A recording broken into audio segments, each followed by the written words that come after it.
नाजरीन, पाकिस्तान में सैलाब की तबाहकारियाँ जारी हैं और अब बहुत ज़्यादा डिबेट इमर्ज हो रही है कि स्पेशली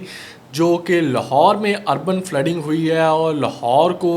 जो पाक व्यू सिटी सोसाइटी है उसमें लोगों का बहुत ज़्यादा नुकसान हुआ है, तो इसका रिस्पॉन्सिबल है कौन और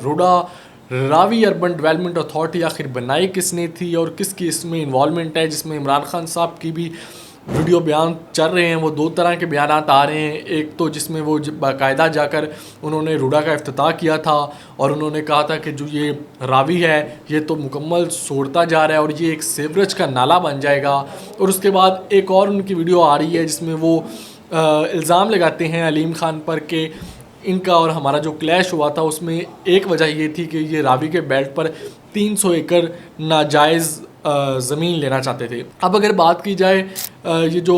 फ्लडिंग हुई है और जो रावी में दोबारा पानी आया जिसकी वजह से पाक व्यू सोसाइटी में लोगों के करोड़ों रुपए के घर तबाह हो गए हैं, इसमें अगर हम किसी एक हुकूमत को इल्ज़ाम ठहराएं तो ये बात गलत है, क्योंकि पिछले 15 सालों से पाक व्यू सिटी सोसाइटी में तो उसकी आबादकारी हो रही है, लोग घर भी खरीद रहे हैं, वो एक बिज़नेस के तौर पे चल रही है। तो इस 15 सालों में हमारे पास 3-4 हुकूमतें सब हुकूमत कर चुकी हैं, जिसमें पीपल्स पार्टी, पाकिस्तान मुस्लिम लीग नून, पाकिस्तान तहरीक इंसाफ और फिर जो PDM ने एक मुश्तरका हुकूमत की थी, इन लोगों ने भी इन्वॉल्व रहे हैं और गवर्नमेंट कर चुके हैं। अब प्रॉब्लम ये है कि आपने सोसाइटीज़ अलाउ की, रूडा बनाया, ये प्रॉब्लम नहीं है। आज सैलाब आया है, एक सिस्टमेटिक वे में आया है कि जो इंडियन स्पेल्स खोले हैं और उसके थ्रू पानी पाकिस्तान में आया और रावी भरा गया और रावी की वजह से जो उसके इर्द गिर्द के इलाके थे उनको भी नुकसान हुआ है। लेकिन जो क्लाइमेट के इफ़ेक्ट्स आ रहे हैं और इसकी वजह से तो आने वाले सालों में अर्बन फ्लडिंग भी होगी, तो फिर तो आप जो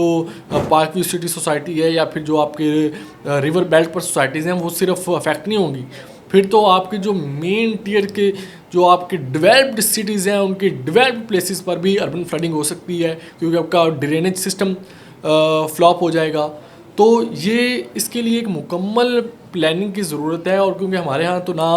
टाउन प्लानिंग होती है, हम एक ज़मीन का टुकड़ा देखते हैं उधर ही फिर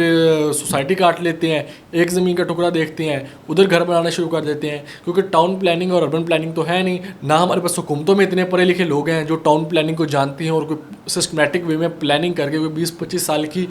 प्लानिंग करके चीज़ों को लेके चलें। क्योंकि ये जो अब क्लाइमेट के इफेक्ट्स हैं, जिस तरह के प्रोविंशियल डिज़ास्टर मैनेजमेंट अथॉरिटी ने भी ये क्लियर किया कि ये आइंदा आने वाले साल में जो सैलाब और फ्लड्स हैं ये 22% ज़्यादा इनके इफेक्ट्स आएंगे, यानी कि अगले साल में ही 22% ज़्यादा आ जाएंगे। और जैसा कि हमने भी आपको अपनी पिछली वीडियो में बताया था कि पाकिस्तान में 7000 ग्लेशियर्स पाए जाते हैं, जो कि पोलर रीजन में सबसे कहीं ज़्यादा पाए जाने वाले पाकिस्तान में ग्लेशियर्स हैं। और उन ग्लेशियर्स ने पिघलना ही पिघलना है, क्योंकि ग्लोबल वार्मिंग की वजह से, इंडस्ट्रीज़ की वजह से, पोल्यूशन की वजह से, ये जो आपकी ऑटोमोबाइल्स हैं इनकी वजह से जो आपका ग्लोबल टेम्परेचर है और जो आपका टेम्परेचर है वो राइज़ कर रहा है। और अगर 2 सेल्सियस तक आपका टेम्परेचर राइज़ करता है तो ये 7000 ग्लेशियर्स में से 60% ग्लेशियर्स आपके पिघल जाएंगे। और वो ग्लेशियर्स पिघल कर कहाँ पर आएंगे, उनका पानी कहाँ पे आएगा? उनका पानी जो आपकी डेवलप्ड सिटीज़ हैं जहाँ पर आपने अरबों रुपए की इन्वेस्टमेंट की हुई है, जो आपके इकॉनमी के हब हैं, जो आपके स्पोर्ट्स के हब हैं, जो आपके कल्चर के हब हैं,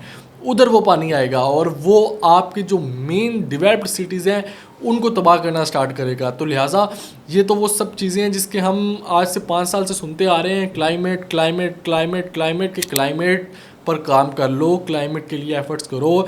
इस वक्त आपको किसी चीज़ से कोई थ्रेट नहीं, आपका सबसे बड़ा दुश्मन क्लाइमेट है, क्योंकि इसका कोई डिटेरेंट ही नहीं है। इसको आप इंडिया के साथ आपकी वॉर होती है तो आपके पास डिटेरेंट है, एयरफोर्स में होगी तो उनके पास रफ़ाइल हैं, तो आपके पास J-10C हैं। अगर उनके पास एटॉमिक वेपन्स हैं तो आपके पास भी एटॉमिक वेपन्स हैं, उनके पास मिज़ल्स हैं तो आपके पास भी मिज़ल्स हैं, तो डिटेरेंट है उस चीज़ में। लेकिन जो ये क्लाइमेट है इसमें आप क्या मुकाबला करेंगे कुदरती आफात का? सैलाब का हमारे पास क्या मुकाबला था सिवाय इसके कि सब्र करने के, दुआ करने के और एक बस्ती को बचाकर दूसरी बस्ती को तबाह करने के, एक शहर को बचाकर दूसरे शहर को तबाह करने के। इसके अलावा हमारे पास क्या ऑप्शन था? कोई ऑप्शन था कि आप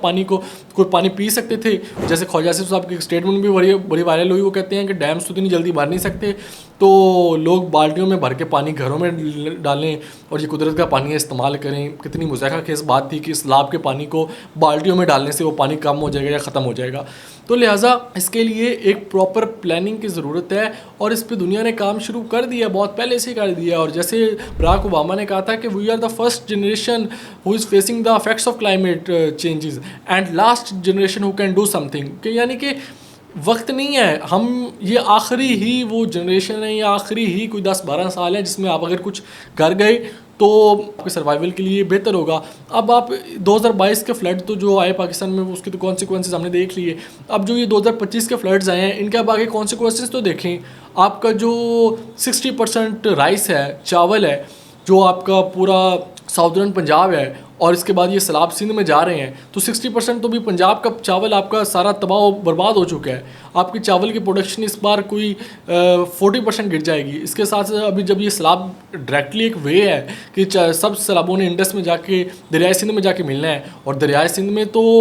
मुराद अली शाह ने कल कह दिया है कि जो कच्चे का इलाका है वो तो डूबना ही डूबना है, उसको तो हमें पता है। अब हम कोशिश कर रहे हैं कि जो चीज़ें बचा सकें उनको बचा लें, बकाया जो 10 लाख क्यूसेक के पानी से हमारा मुकाबला ही नहीं है। हम तो सिर्फ रेस्क्यू की टीम जाके लोगों को खाली करवा सकते हैं, इससे ज़्यादा कुछ नहीं कर सकते। तो उनकी बात भी सही है कि पानी को आप कैसे वो रोक सकते हैं, जिस पानी ने पंजाब को नहीं छोड़ा वो सिंध में जाकर कैसे उनको छोड़ देगा। तो